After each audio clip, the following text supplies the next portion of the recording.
Welcome to the Real Facts on Real Estate podcast, presented by Sean Patrick Maloney. In this series, we educate real estate agents on how to find success in the industry and grow their wealth to six-figure commissions and beyond.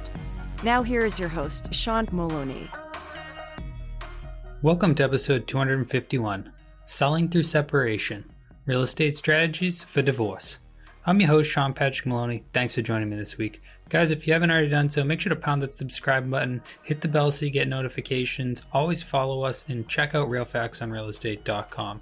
Today's episode, we're going to go over selling through separation and understanding real estate strategies to do with divorce as a real estate agent and a real estate professional.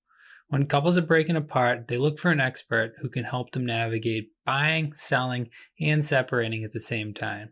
Creating comprehensive guides and different things like this can help your clients successfully navigate the process of getting divorced and buying and selling properties at the exact same time.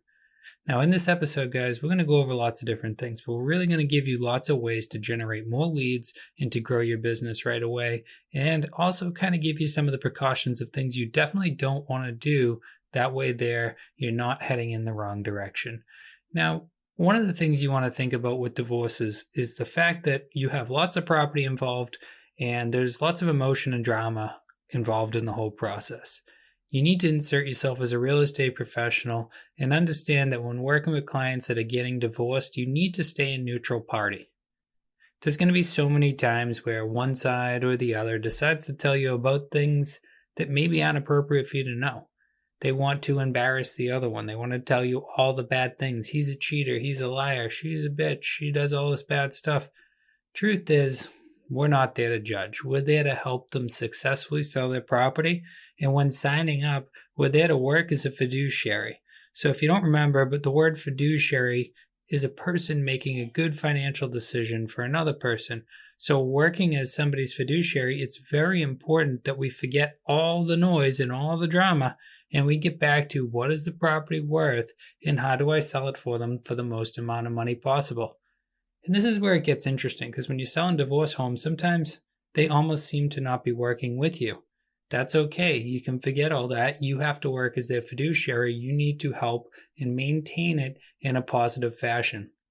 The reason I stress this so much, guys, is a lot of times people forget that you can successfully sell the home, but later on, when someone sues the other person and you're under the scrutiny of the attorneys and the judge, it's very important that you can look back at your details, having dealt with the divorce thing, and made sure everything was fair and the same. Like, what if all of your text messages got summons to court or all of your phone calls were recorded because one person was mad at the other person? So many different variables can happen, so make sure you work as a professional. Now let's talk a little bit about increasing the amount of divorce prospects or clients that you have.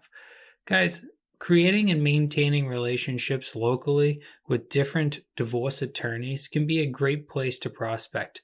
Divorce attorneys are constantly meeting people and they're looking for professionals that can help because just like you and I, where they provide a certain value through their own work, they also provide a large value through having a powerful referral network that can take care of their clients' needs. Because remember, creating and maintaining this relationship is going to make a better client experience, which is what it's all about.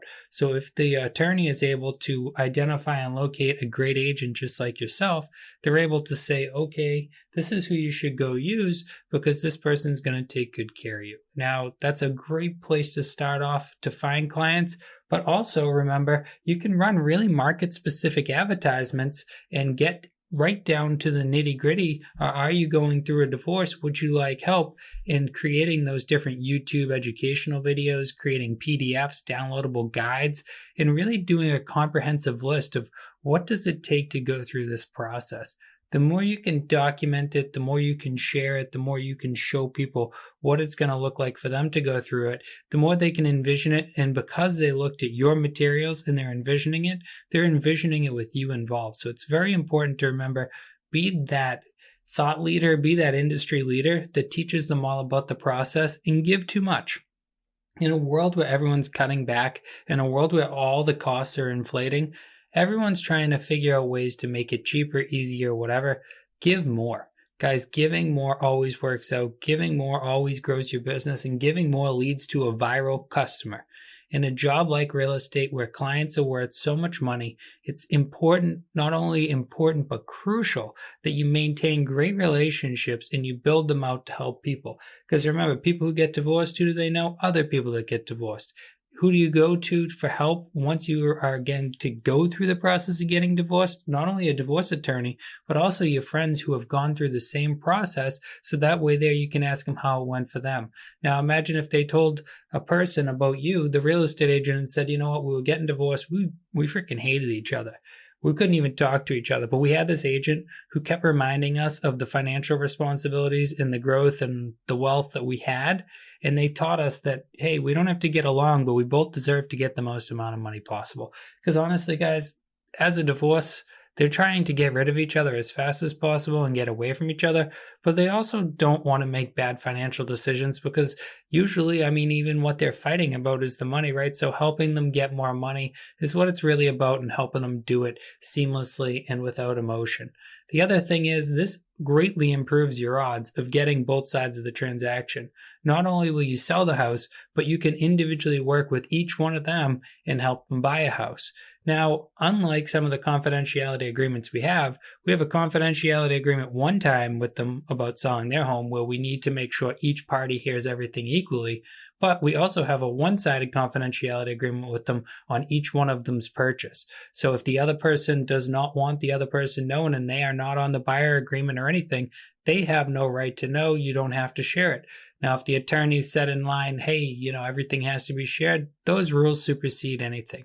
Remember, the best thing to do when working in this is create relationships with the attorneys, rely on them for the advice, always keep everything neutral and show both parties the exact same stuff in every occasion you should, but remember to follow confidentiality when needed because oftentimes when people are getting divorced, they do not want the other one knowing where they're going, what they're doing, or anything about them. So guys, if you can learn to manage those types of transactions, you can greatly grow your business right away by taking care of these type of transactions. Thank you so much for listening. If you haven't already done so, make sure to pound that subscribe button. Check out realfactsonrealestate.com. Jump on our YouTube channel, check that out, subscribe over there as well. I really appreciate you, and I look forward to talking to you next week.